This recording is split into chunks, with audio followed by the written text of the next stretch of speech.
I bring you more updates concerning the Nigerian must go in Ghana protest. I mean, we've all seen how chaotic it has been. Even Very Dark Man had to go to Ghana. I mean, he even interviewed some market men and had to find out the reason why some shops were locked.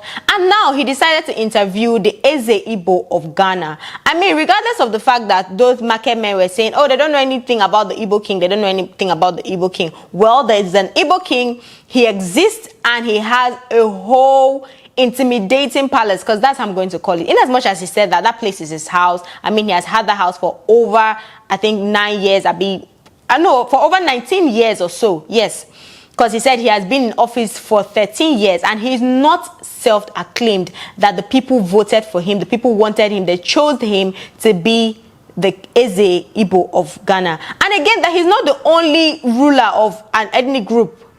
That the Hausas, they have their own leader, the Yorubas, they have their own leaders. But then I just feel like it's the fact that his palace is intimidating. You need to see this man now. You need to see the way he was even dressed. I mean, it just shows, like, you know how a king in a Nigerian village should be. That's how he was.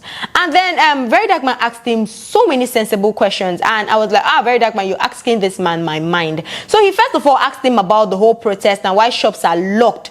So the Eze Igbo said that this is not the first time it's happening. That it first happened in 2013, and it was even more crazy than it is now. That the shops were locked, and that was when the late President Muhammadu Buhari was on seat. He just came on seat, and that thing happened.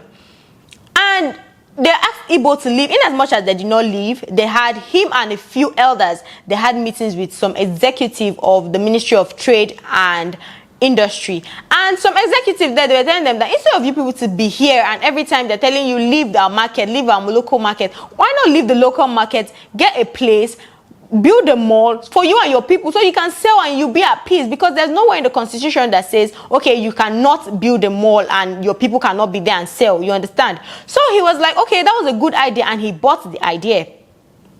They went to meet one king in one part of Ghana, and he said that king is a friend of Nigerians. And when they met him, they were like, oh, can I please get a place? And the king was like, okay, no problem, but he's going to give them 20 acres. But they said no, 20 was too small, that they needed 50 where they can build an Igbo village, more like an Igbo town, just the way China has Chinatown in Nigeria. There's Chinatown everywhere you go.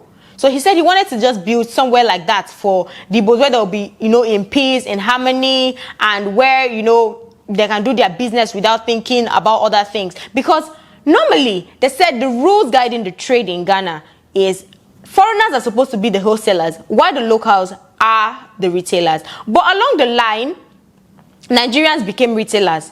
And of course, even if me, you go bust my head though. I say people should be wholesalers. Which one is now you people are now retailers? So Very Dark Man asked him, okay, why did Nigerians break the law? And he said, when he was also a trader, that he will give goods, but they will not return money.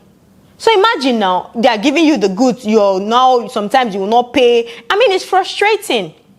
So they said they decided to, go into retail a bit because, but then Very Dark Man was like, that's breaking the law. That's making these people feel like, okay, we're telling you to do this and you're doing this, you want to oppress us and all.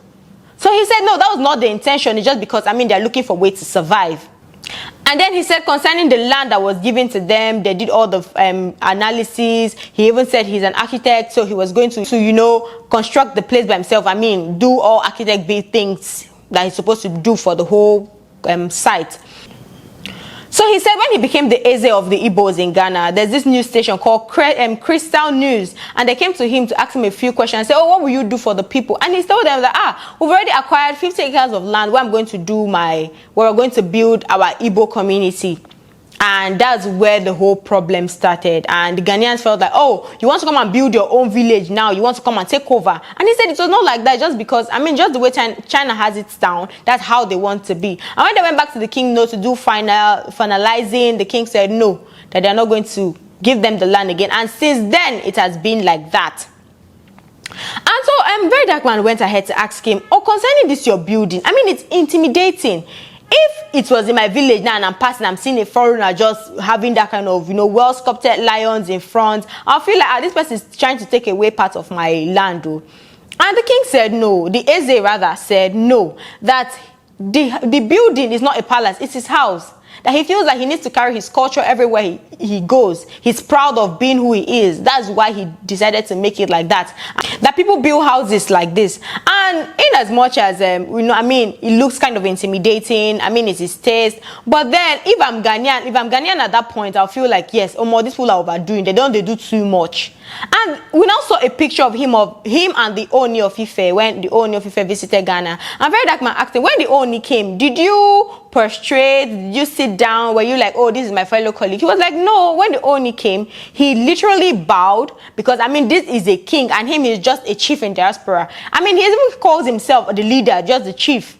And the reason why he said they had to appoint him the chief is because most times when Igbo people come to, to a foreign land, for example, now Ghana, when they're in Ghana, you need a guarantor. Maybe if you want to serve somebody and maybe the person is a Ghanaian, you need a guarantor. You need somebody to stand for you. So that's what the Igbo community in Ghana is for. It's not like they're there to collect the people's land or to collect the country from them. They're just there to, be their brother's keeper. So they don't want, this Igbo man is doing something else, and then another person is passing by the corner when you can help your brother. So it's just like a community to help, to promote their culture. He said it beautifully. The way he explained it was actually beautiful. But then let me know what you think in the comment section. Do you think the Igbos in Ghana are overdoing, or Ghanaians are just envious and threatened? My name is PG, and I will see you in my next video.